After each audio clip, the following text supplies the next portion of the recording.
¿Lo puedo poner acá? Por supuesto, no.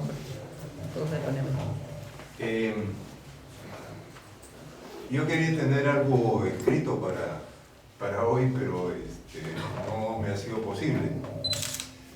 Prometo que...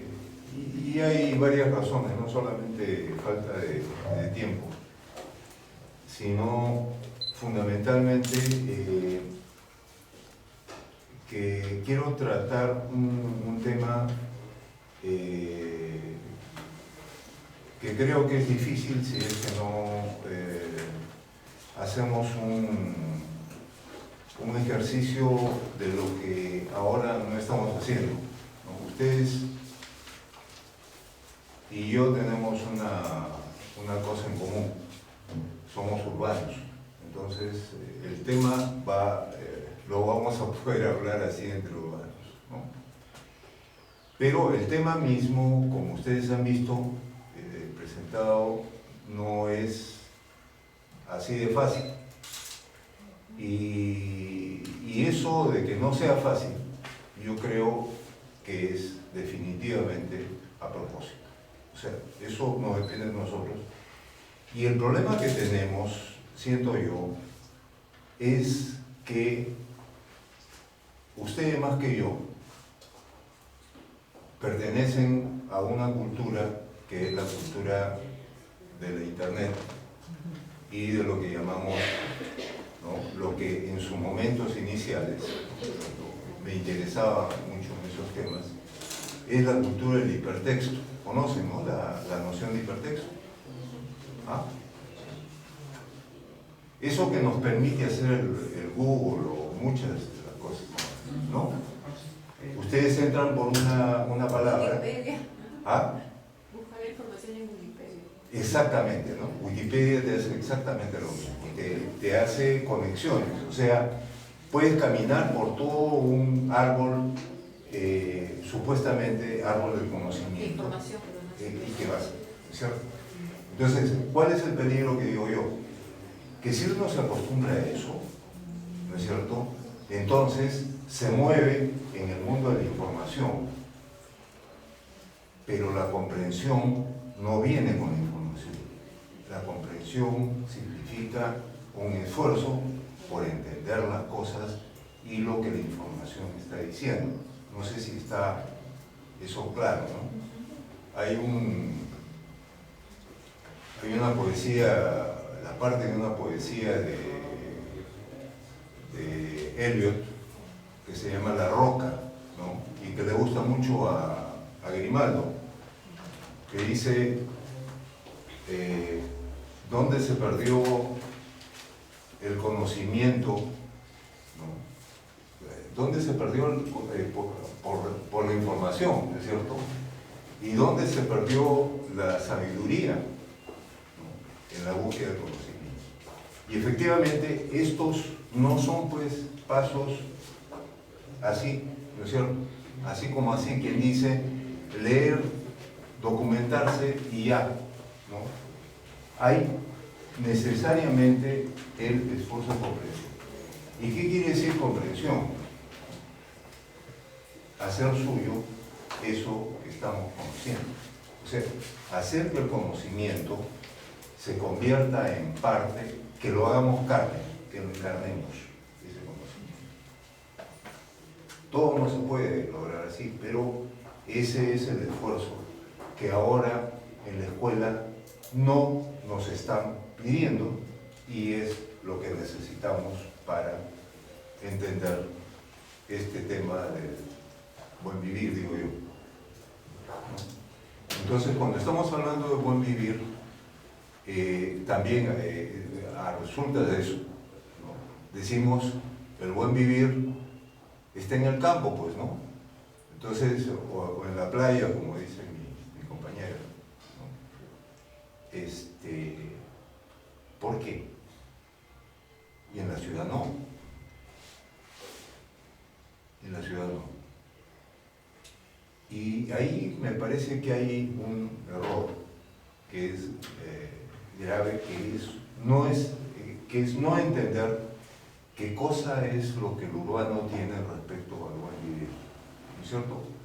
vivir en Lima ahora es absolutamente imposible. Yo no puedo decir que se puede vivir bien en Lima, en ninguna parte, realmente, en ninguna parte. O sea, no se trata de tener comodidades, como vamos a tratar de argumentar ahora, ¿no es cierto? Los que están más cómodos no creo que se sientan o puedan sentirse dichosos con un buen vivir, porque al poco que lo tienen les hace falta más, porque ya pues uno se acostumbra a la comodidad, ¿no es cierto? Y te hace falta algo nuevo, esa búsqueda de siempre algo adelante, que es exactamente lo que si alguno de ustedes estuvo en las conversaciones con Gustavo Esteban. ¿Alguien ha estado ahí? ¿Alguien estuvo? Nadie. ¿Ah? Ah, correcto. Ya. ¿En cuál reunión estuviste? En la de las 3 voces, en el encuentro latinoamericano de Ya, sí. Ya, no sé qué habrá hablado ahí porque no estuve yo presente, pero el tema es que Gustavo es un crítico de este tema del desarrollo, ¿cierto? O sea, eso que tenemos metido dentro, o que nos meten, que la escuela hace también eso, ¿no? Pretender el desarrollo, que es la ilusión de una vida mejor. No de un buen vivir, sino la ilusión de una vida mejor. Entonces, más comodidad, más bienes, ¿no es cierto? Un celular más potente, eso es mejorar. Pero eso no hace, pues, un vivir bien, ¿no es cierto? Entonces, el problema en eso creo que tiene mucho que ver con lo que tenemos algunos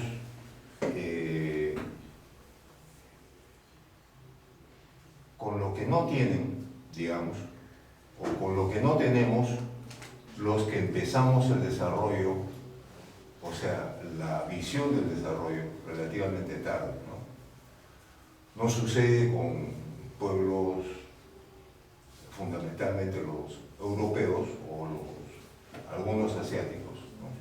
Que tienen una tradición, digamos. O sea, como si la urbe se hubiera de alguna manera constituido un espacio de vida hace mucho tiempo, ¿no? En realidad hay historiadores, o mejor, arqueólogos que sostienen que primero fue la ciudad y después empezó la agricultura. Miren, no es que la agricultura hizo que empezaran las ciudades, ¿no? Hay una primera ciudad en Turquía que se supone que ha sido la primera, ¿no? Y que antecede largamente la aparición de la agricultura. O sea, tiene muchísimo más de 10.000 o 20.000 años, una cosa así. En fin, el tema es, entonces, cuánto tenemos de tradición urbana y de dónde nos viene, y si nace de acá y en qué condiciones. Porque las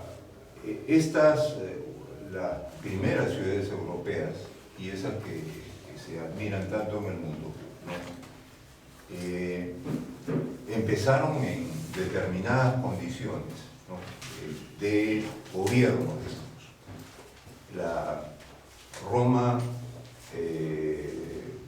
supuestamente creció a ser un imperio, el centro de un imperio, y eso tiene miles de años, ¿no?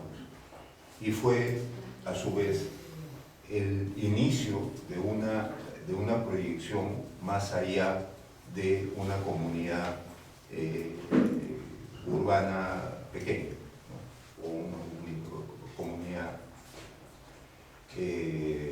limitada, ¿no? Entonces, cuando hemos visto lo de la exposición de Julio ahora para lo del Guatunácuy, ¿qué es lo que encontramos?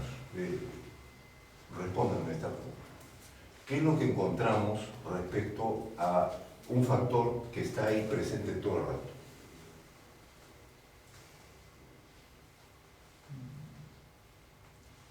¿Qué es fundamental para que haya un Guatunácuy?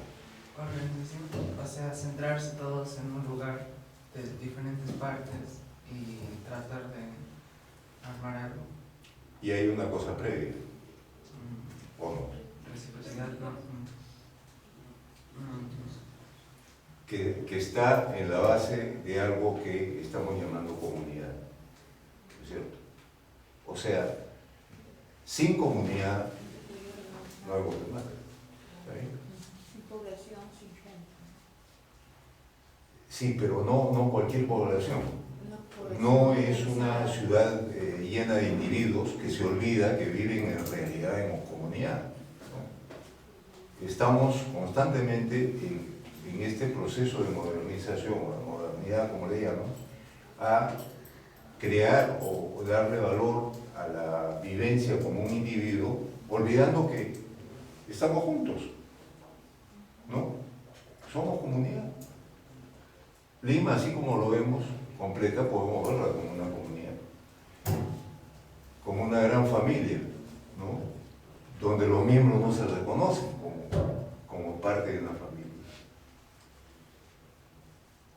Entonces, el tema es una comunidad que funciona como comunidad, digamos, ¿no? Donde hay esto que dice Julio como fundamental, donde existe respeto. Pero hay otra cosa más, ¿no es cierto? Que esa comunidad incluye no solamente humanos, sino incluye a estas entidades que llamamos naturaleza, ¿no es cierto? Los árboles, el agua, los buques, lo que podemos encontrar también en cualquier ciudad, ¿no es cierto? Pero que no lo reconocemos como parte de una familia. O sea, nos enseñan a no reconocer eso como parte de una familia, con la cual convivimos en base al respeto. Y ni qué decir del tema de las entidades estas que llamamos espirituales, ¿no es cierto? Que diría yo que es el tema más difícil de entender y de comprender en el tema del Guatunácuy. ¿Sí? Porque, digamos, ¿qué es lo que reconocemos nosotros como algo sagrado? Así individualmente. ¿Qué podemos reconocer como algo sagrado?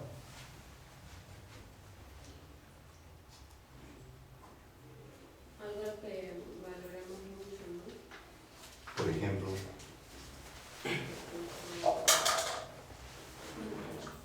¿ah? La familia. ¿Qué más? Nuestra religión. Sí, pero en la religión está que un Dios. Sí. Los santos están ahí.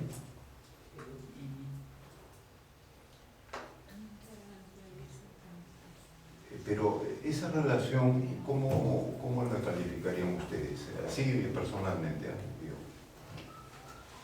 No soy un inquisidor, así que pueden hablar con plena libertad.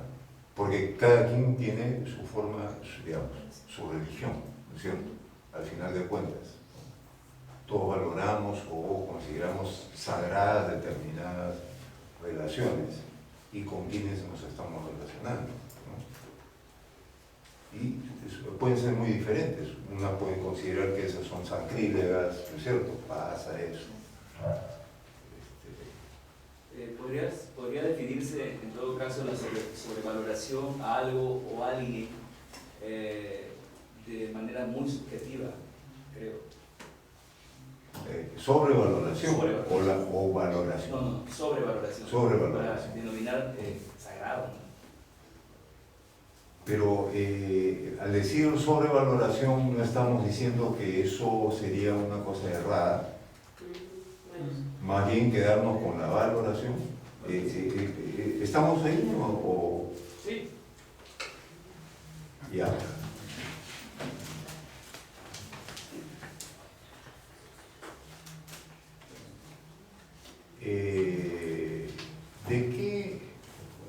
¿De qué creencias o de qué deseos estamos partiendo cuando hablamos de esa sobrevaloración de algo que hacemos sagrado?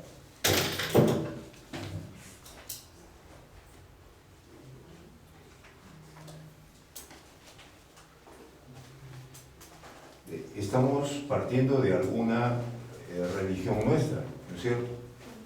O sea, algo que nosotros consideramos. Porque, a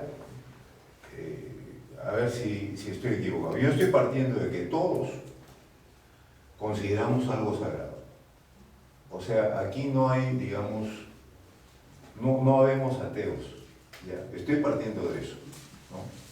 Pero usted me va a decir, no, yo creo que no es así, no hay nada sagrado. ¿Está bien? Pero yo parto de que sí, todos partimos de algo que consideramos sagrado. Sea nuestra familia, sea el Dios cristiano, el Dios musulmán, saber qué, ¿no es cierto? Partimos de algo, eso. Pero que todo esto merece respeto. Ahora, dicho eso, ¿cómo estamos hasta acá? ¿De qué trata el tema, la dificultad que estoy viendo y que requiere una comprensión? El tema que estoy planteando, que me estoy planteando sobre todo para poner esto por escrito, es que vivir bien, ¿no es cierto?, en la ciudad particularmente, o sea, el vivir bien, el hablar de vivir bien, no debe restringirse solamente a estos espacios naturales, digamos, ¿no? El campo, por más que esté cultivado, lo que sea, la playa, las montañas, la ciudad. ¿Por qué no podemos vivir bien en la ciudad? ¿No es cierto?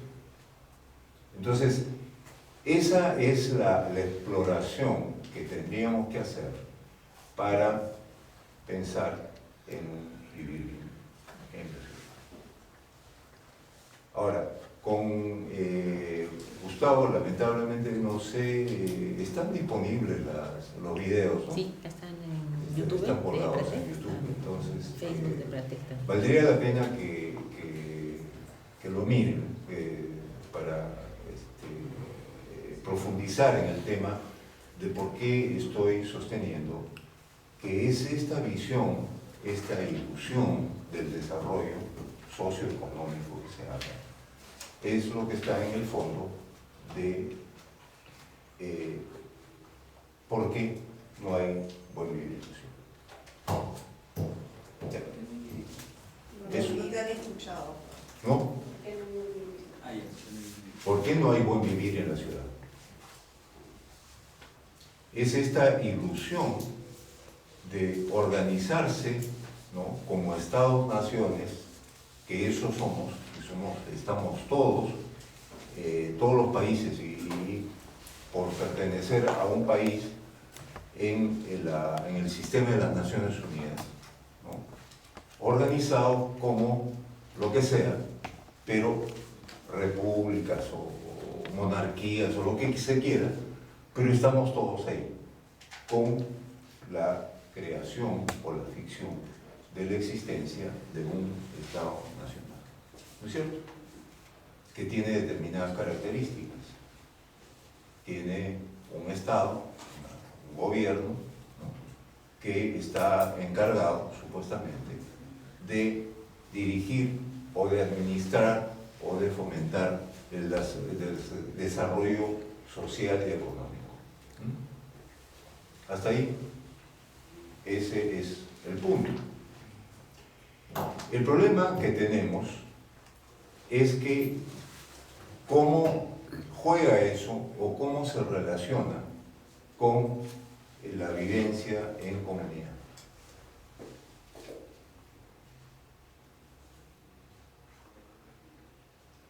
Si como en la mayoría de estados nacionales, ¿no?, el modo, por ejemplo, económico, el socioeconómico de relacionarse está fundado en el capitalismo,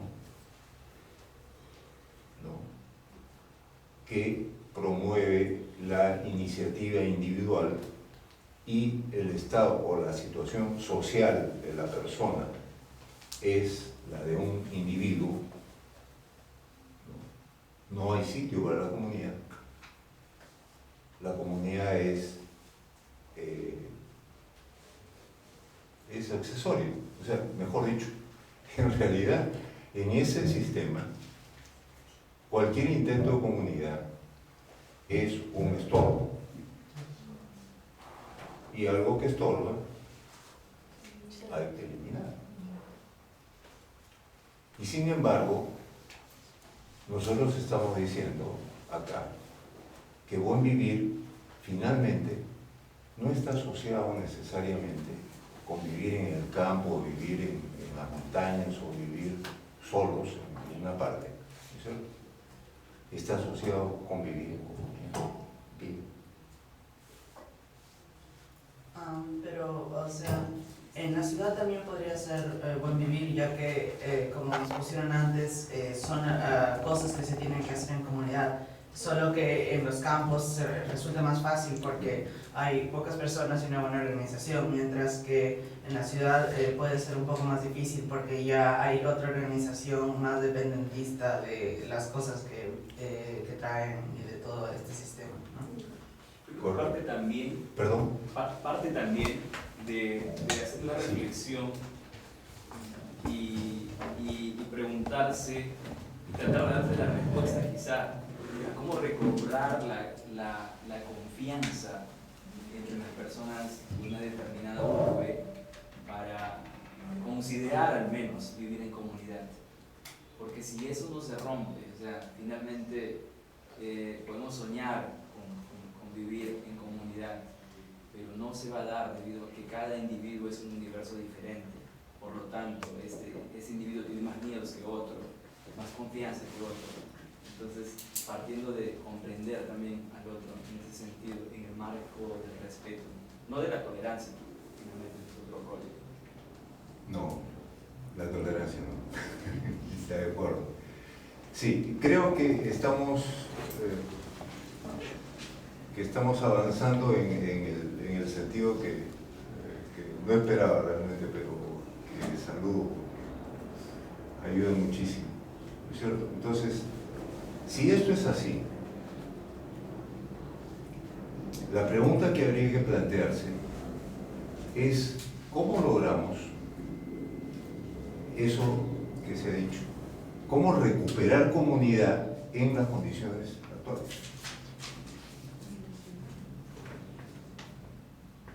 Aquí y ahora, ¿cómo recuperamos comunidad? Esa es la pregunta.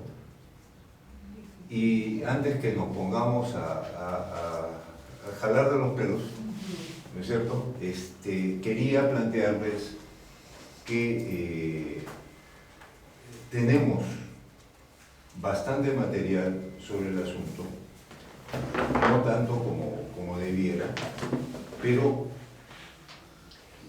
que va en el sentido de señalar que en las condiciones actuales no es posible recuperar comunidad si no reformamos completamente ese sistema que lo enmarca, que es el del Estado-Nación.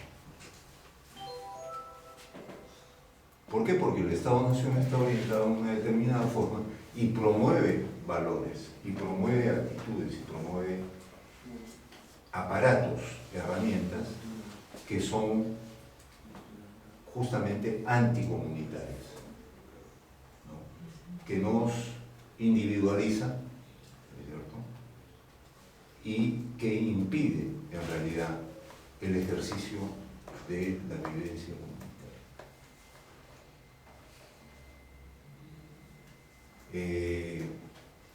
Me refiero al trabajo de Iván Illich, ¿no?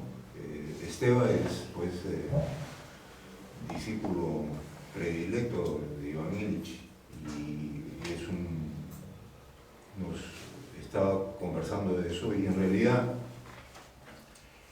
conversar con él me ha animado para recordar estas cosas que yo había leído, ¿no?, a propósito del tema de la comunidad, pero que no había vuelto a considerar, porque el lenguaje en que está planteada las obras de Illich, del primer periodo, digamos, ¿no? Él tiene el primer libro, digamos, en esa onda, se llama La sociedad la desescolarización de la sociedad. La desescolarización de la sociedad. Y el problema ahí es que hubo una general malinterpretación de lo que él quería decir, que a pesar de que se ocupó de tempranamente corregir esa idea, los críticos y los seguidores, los mismos seguidores, entendieron que lo que estaba tratando Illich era de plantear cerrar las escuelas. Y él no estaba diciendo eso. Estaba diciendo una cosa mucho más, si se quiere, más sutil, ¿no es cierto? Sino esa forma en que la escuela está planteada y la educación está planteada a través de todo el sistema educativo, eso es lo que está haciendo, digamos, que está haciendo, como decía él, contraproducente. Porque si se plantea determinados objetivos, la forma de realización abandona esos objetivos y más bien combate esos objetivos y los malogra. Entonces, de lo que se trataba era de lograr que la escuela, para usar los términos que después le puso, fuera un instrumento o una manera convivial de educar, ¿no? Sí, que fuera una manera convivial. ¿Y qué quiere decir convivial? Esa es la pregunta. Así una respuesta. Bueno, esto de convivial hay que también aclararlo, ¿no? Porque en realidad fue traducido al castellano este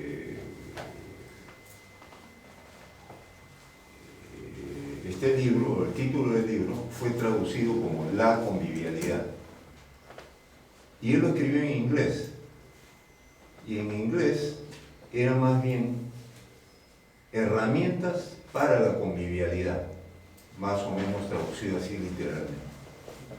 Herramientas para la convivialidad. Entonces, cuando él se estaba refiriendo a la convivialidad, era el ejercicio o la construcción o el recojo o la recuperación de herramientas que no necesariamente eran nuevas, sino podían ser las viejas, ¿no? Solamente que se habían abandonado porque el progreso exigía herramientas que hicieran una determinada cosa. Y una determinada cosa que hicieron las herramientas a partir durante la industrialización, o sea, lo que representa la invención de la industria y su imposición mundial, ¿no es cierto? Porque el capitalismo como sistema está basado en la industria. Ahí es donde se desarrollan todas las ideas, las formas, los valores, absolutamente toda una especie de sociedad, que es esta sociedad capitalista que vivimos, ¿no? Entonces, es interesante porque Illich, ¿qué esfuerzos no hizo para volver o sea, para tener una referencia, ¿no? De dónde sacar las ideas, las inspiraciones, ¿no? Era, ¿cómo se llama? Políglota, hablaba muchísimos idiomas, no sé si 6 en forma fluida, y leía pues otros tantos, ¿no? Pero la historia que tengo es que estudió, inclusive trató de aprender el sánscrito, porque en sánscrito están expresadas algunas de las ideas que le parecían a él importantes de aprender, pero no lo pudo mirar y no encontró, creo, suficiente, y finalmente volvió a sus viejas lecturas, o se introdujo en las viejas lecturas de los escritores del siglo XII y XIII, en particular ese que llamó su gran amigo Hugo de San Victor, que era no sé si el prior, el abate de una abadía en París, cerca de París, ¿no? Dentro de París.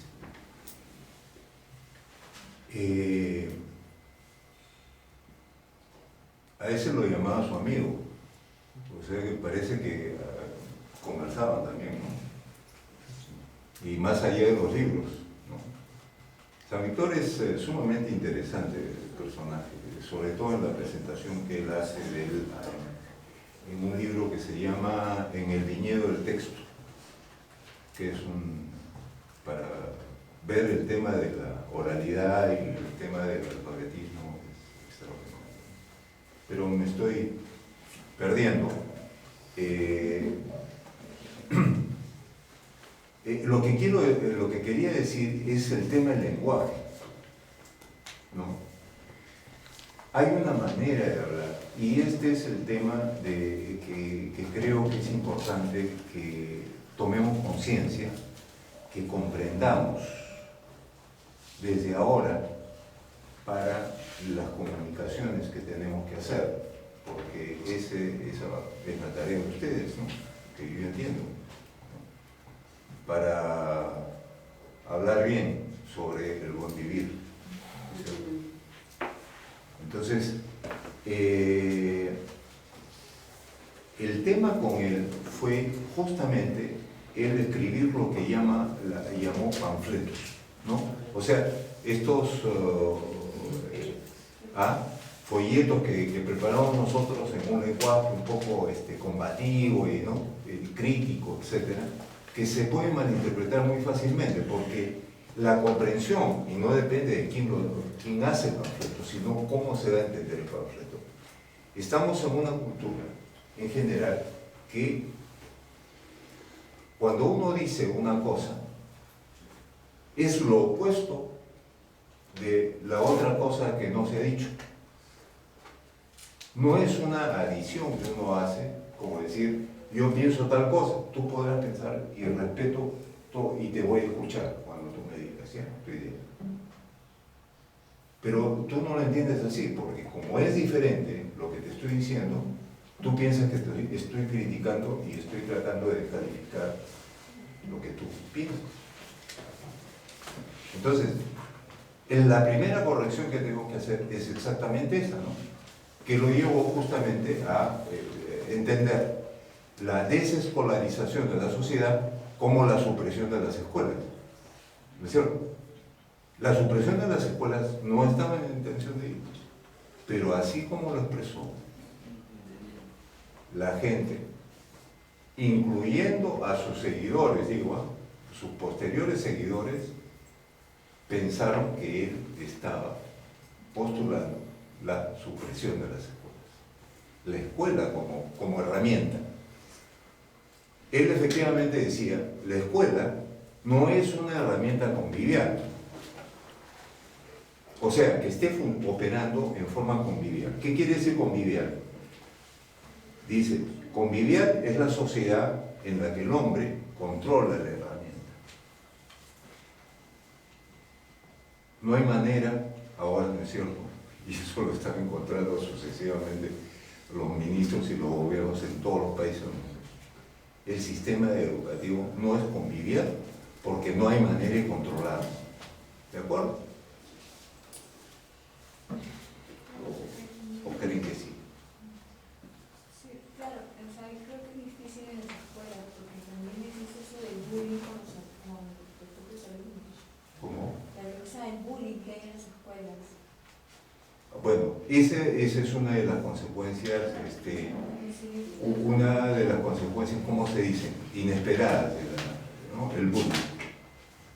Pero eso se da porque la herramienta da para eso.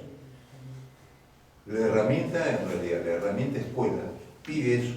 Claro, y aparte de eso, de la escuela que están mencionando, los profesores también son algo indiferentes cuando ven ese tipo de violencia en las escuelas. Y no sé cómo puede haber un profesor que ve que existe en su aula una violencia a un alumno y no le dé una solución o un detenimiento.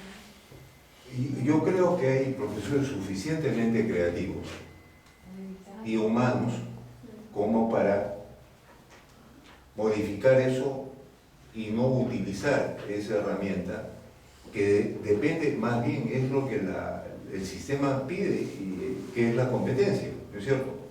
El bullying, digo yo, parte de esta promoción de la competencia individual entre los estudiantes.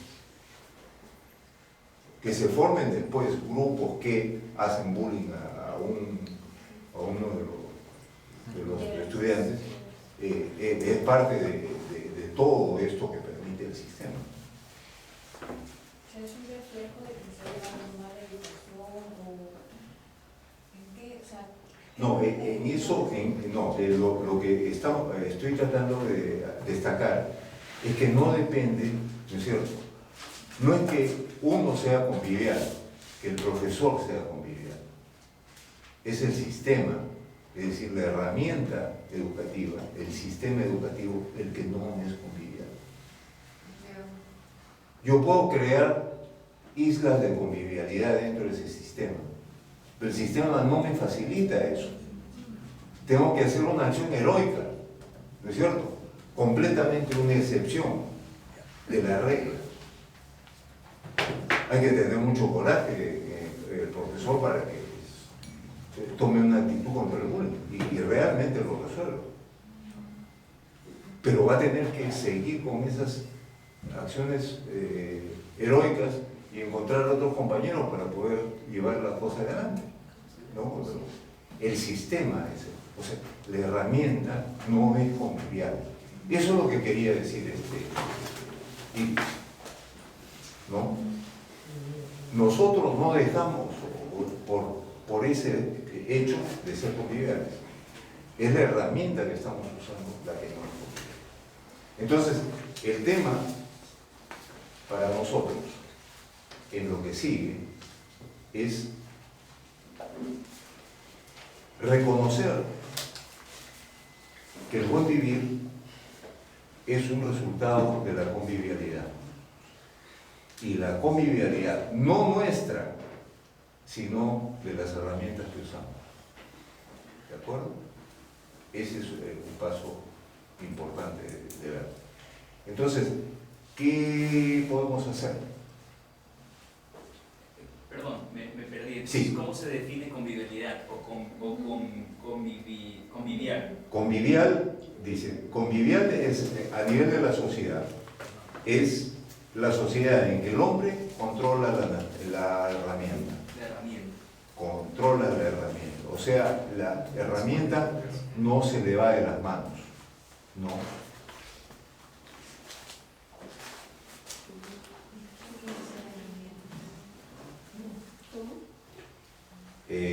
es Eso sí parece mucho el pensamiento de Nietzsche. Sí. a ver, ¿qué es la herramienta? Puede ser educación, formación Dice, de vida, no sé si- Lo que dice Illich es, herramienta es todo dispositivo planificado para lograr un propósito. Ujú. ¿Ah? ¿Está bien?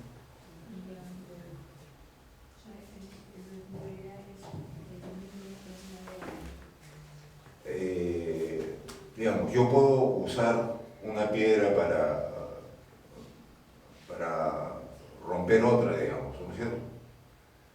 Pero esa está pues por ahí nomás, ¿no? No es algo que yo he construido a propósito, o sea, yo le doy el uso.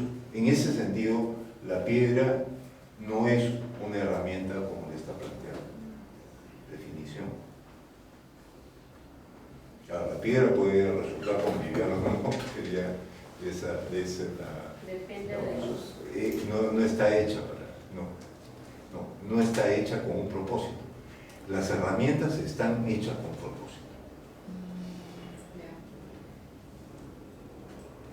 Entonces, el tema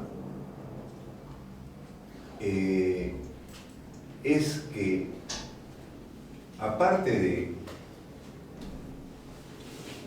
digo, lo que nos permite esta noción de lo convivial, ¿no es cierto?, aplicado a las herramientas, es que podemos dar este salto, el difícil salto que tenemos para cruzar la frontera, digamos, de culturas, ¿no es cierto? O sea, en todas las culturas hay herramientas, todas. Entonces, el tema, ¿por qué menciono esto? Es porque hemos tenido muchísima dificultad siempre para entendernos con nuestros amigos de TDH Alemania, ¿no? Porque naturalmente ellos vienen de otra cultura, ¿no es cierto? La cultura alemana, por ejemplo, ¿no es cierto?, tiene una tradición urbana de buen vivir. No sé si ustedes saben, pero no, la capital, que es Bonn, ¿no es cierto?, no tiene más de 300.000 habitantes. Algunas se les puede haber ido de las manos, ¿no es cierto?, pero tienen tradición tienes una tradición, larga tradición de convivencia, de buen vivir urbano, digamos, ¿no? Y ustedes pueden encontrar sitios ahí donde realmente se vive eso, ¿no? No podemos decir lo mismo, por ejemplo, de Estados Unidos, ¿no es cierto?, no hay tradición en realidad. O sea, hay tantas tradiciones mezcladas, ¿no?, culturas, pero que no tienen un arraigo suficiente como para haber criado una relación así. Pueblos nuevos, ¿no es cierto? Entonces, esa es la razón por la que es difícil entendernos o hacernos entender cuando hablamos, por ejemplo, del tema de la crianza de la biodiversidad, como lo hemos hecho, ¿no?, diciendo, o de privilegiar el tema de la agricultura, de la pequeña agricultura, o sea, la crianza de la chacra como el lugar donde esta tradición de crianza en los Andes ha nacido, ¿no?, que se transmite a todas. O sea, la crianza no es solamente la crianza chacarera, es la crianza de absolutamente todo, es la crianza de la vida, ¿no? Entonces, que es una tradición andina de gran arraigo, y yo diría que es en realidad, dentro de todo este aparato mundial, la mayor como fortaleza o riqueza que tenemos para compartir. Claro. por lo que usted dice, ¿no? O sea, en este momento de crisis internacional, económica, de conflictos, se puede ver también como una oportunidad para retomar estos modos, ¿no? Esto que usted llama convivial, ¿no? Sí. Estas formas conviviales de vida, ¿no? De buen vivir. Porque hace que el eje gire, ¿no? Ya no se tenga esa única visión de que el desarrollo y el progreso tienen que ser el camino al que tenemos que seguir, ¿no? Sino de que esta, en cuanto ha entrado en crisis, pues sobresalen ya las otras formas que no significan retroceso ni estar estancados, sino son otras formas de poder alcanzar estos mismos objetivos, ¿no? Que al final es el buen vivir, pues, ¿no? El sentirnos cada quien pues felices, vivir en felicidad con lo que tenemos, con nuestra comunidad, con la naturaleza, ¿no? Correcto, muy bien. ¿Ah? Eso es lo que dice prácticamente volver a las raíces, porque en realidad era así antes, ¿no?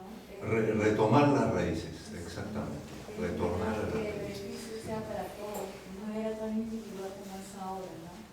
Solo yo me beneficio, pero ancestralmente era beneficio para todos, o sea, si estaban bien todos, yo también estoy bien, ¿no? Entonces, ahora mucho individualismo y mucho consumismo, ¿no? Correcto. Lo que dice la señorita es correcto, porque mi desarrollo no solamente es el desarrollo social o si gano más dinero, ¿no? Yo también, la gente quiere tener mucho dinero y son otras cosas así, ¿no? Que son más grandes que creo que también una pared o un carro, no eso, tiene que ser la felicidad, ¿no? Puede ser que te den un estatus, pero en realidad no es todo, ¿no? Correcto. Había una Sí, en intervención. el devenir de la reflexión del desarrollo, en el devenir de la reflexión Sí, sobre sí. el tema de desarrollo, postuló hace un instante que lo convivial puede trascender a las culturas. Y quiero retomar esa afirmación que usted hizo sobre lo convivial puede trascender a las culturas, o sea, que puede, digamos, ser el canal, el medio por el cual podemos construir en conjunto, digamos, comunidad, hacer comunidad, independientemente de que sea Sahuajún, Quechua, Aymara. Entonces, quería que un poco usted pueda profundizar sobre eso que mencionó. Sí, bueno, si esa idea ha sido recogida, ¿no? para reflexión, o sea, el carácter, si se quiere, transcultural de esta noción de convivialidad, ¿no es cierto? Eso, ¿no? Aplicado, nuevamente digo, no, eso tiene que ser muy preciso, aplicado a las herramientas que cada cultura tiene, ¿no? Porque finalmente la convivialidad es cultural, ¿no? Pero es la parte de la cultura que nos permite compartir con todas las otras.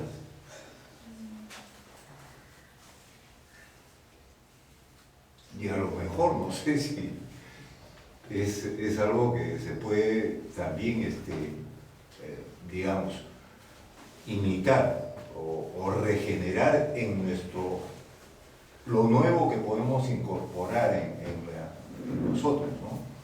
En nuestra cultura, aprender de otros, una cosa nueva, pero que le hace porque es convivial, ¿no? Y que podemos nosotros poner nuestro esfuerzo para incorporarlo, o sea, porque nos es beneficioso. Ese es un tema así que creo que vale la pena ver y examinar cada uno de los aspectos de nuestra vida donde tenemos estas herramientas que no son conviviales, ¿no? Hemos hablado de la educación podemos hablar también de la comida, podemos hablar de la salud, podemos hablar del trabajo, podemos hablar de muchísimas áreas, ¿no? Y en que podemos ver y ver qué cambios o qué retornos podríamos hacer, ¿no? Qué recojos de... Porque estamos en la situación que estamos, o sea, acá es el presente, tal cual, ¿no? Pero hay pues en nuestra tradición cosas que hemos dejado de lado por esta fantasía del progreso, ¿no? Entonces sería muy interesante que desde nuestras comunidades, bases, organizaciones o de nuestra casa, sería interesante que podamos reflexionar en esto de hacer el ejercicio de desaprender lo aprendido y darnos cuenta de que la fantasía del progreso, como bien lo dice usted, pasa por vendernos una idea de desarrollo unilateral que impide, bloquea, creo yo, comprender el buen vivir en su real dimensión, que trasciende a espacios de comunidad o ciudad, sino va mucho más a cómo uno lo va concibiendo, creo. Correcto. Entonces estamos viendo que es que podemos abocarnos a reflexionar y conversar sobre un buen vivir urbano. Y la idea de las herramientas, o sea, la idea de convivialidad, creo que permitiría hacer algo en ese sentido, ¿no? ¿Está bien? Bueno, hasta ahí cito nomás, porque ya se cumplió la hora. Yo sí quiero hacer una pregunta Sí, breve. sí, por favor. Hay una Sí, parte que no- pasamos a hay una la parte instancia que- de preguntas y y de una parte- IAPAS. Ya. Hay una parte que no le puede seguir. ¿Se podría crear no sé si es una lista, pero una relación o características que definan al buen vivir?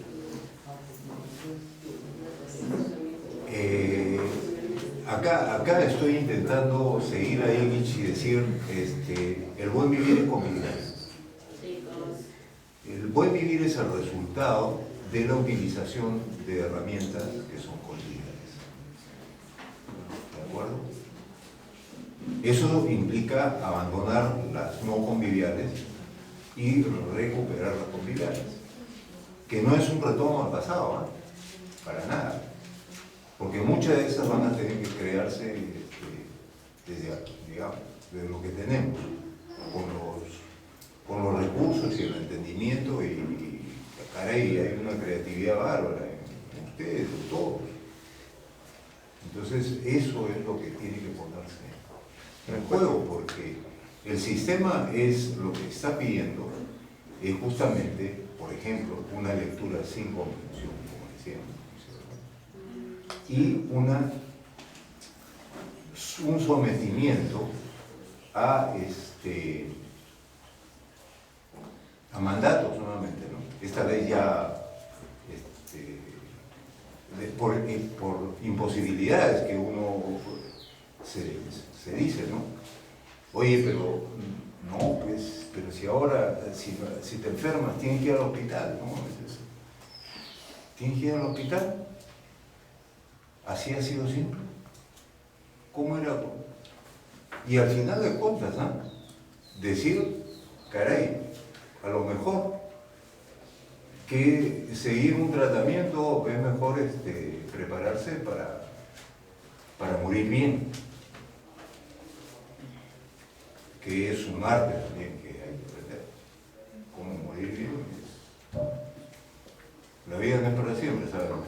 Porque usted mencionó que se podría hacer se puede considerar un buen vivir transcultural, pero yo entiendo que toda cultura tiene una... No. El buen vivir es muy cultural.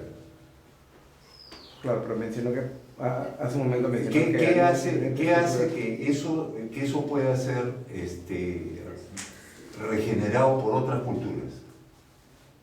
La utilización de herramientas conviviales, que son culturales también, ¿de acuerdo?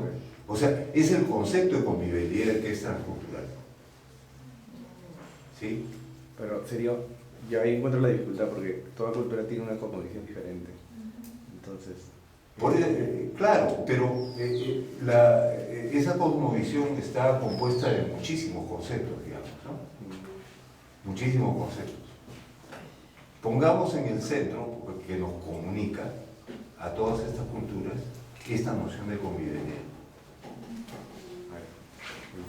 Quizás lo que está, el vacío que se ha generado tiene que ver con que esta exposición deviene de una exposición inicial que justamente habla de la cosmovisión, que ya nos habló el maestro Grimaldo, en donde nos han explicado que humanos, naturaleza y deidades forman un todo, ¿no es cierto? Y que por eso se partió de eso de repente, y por eso quizás el vacío, pero igual en la tarde va a haber trabajos en grupo, y lo que tocaría sí, en gran parte, a ustedes los jóvenes, es hacer esta suerte de lluvia de ideas, de listados de cuáles consideran serían las formas de intentemos buen vivir en nuestras ciudades, ¿no? Yo, de repente, de prometida yo me quedo mucho con una anécdota que tuve hace 15 años cuando viajamos a Italia, a Europa, y fuimos a un pueblo, nos dijeron vamos a ir a un pueblo rural.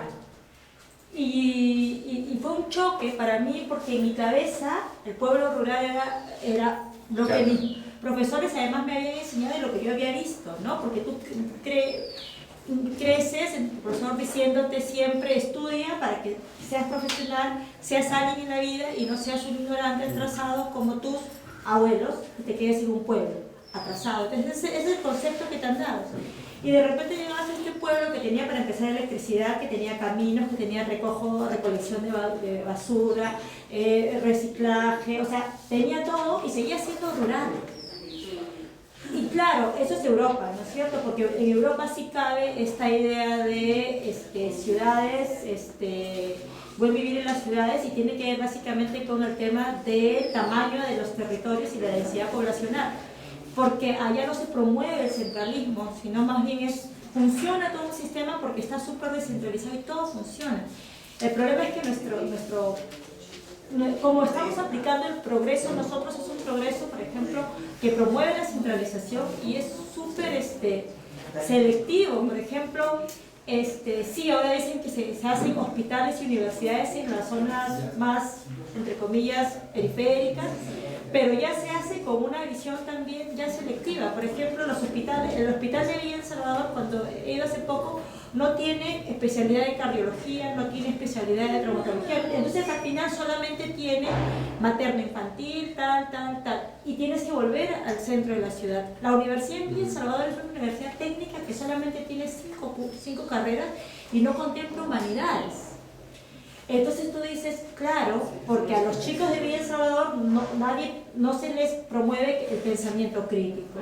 Entonces nuevamente piensas, entonces tú dices, sí, esa es la idea de progreso que está basado nuevamente en la manipulación. Entonces, claro, ¿cómo lograrlo? Ya es la tarea de ustedes los jóvenes. Pero en las ciudades sí se puede.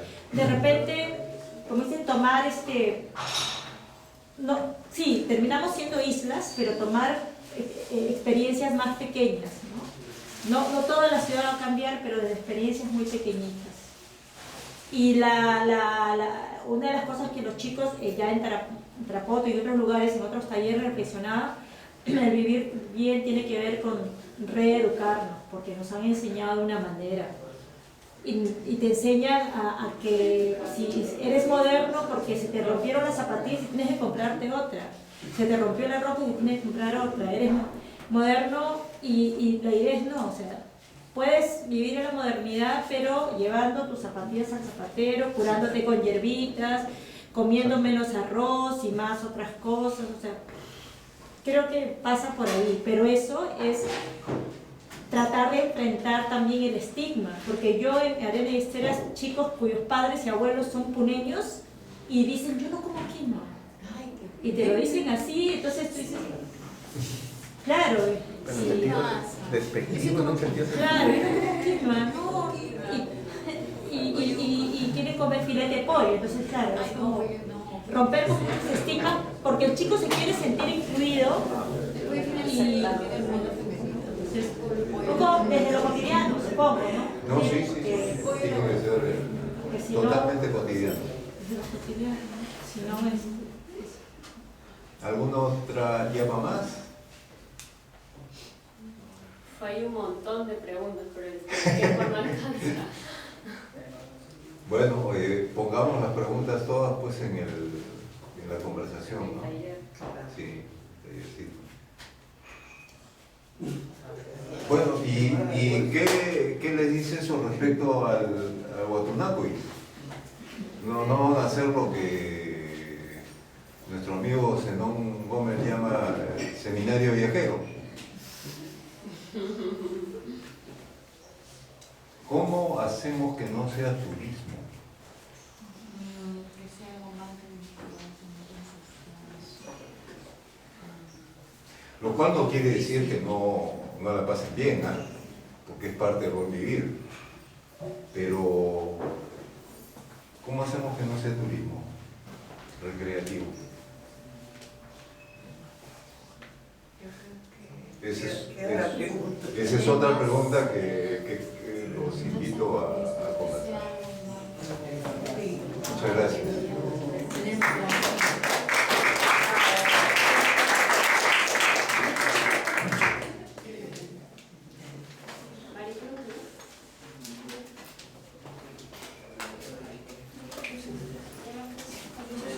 ¿Ya estás? No estás ahí.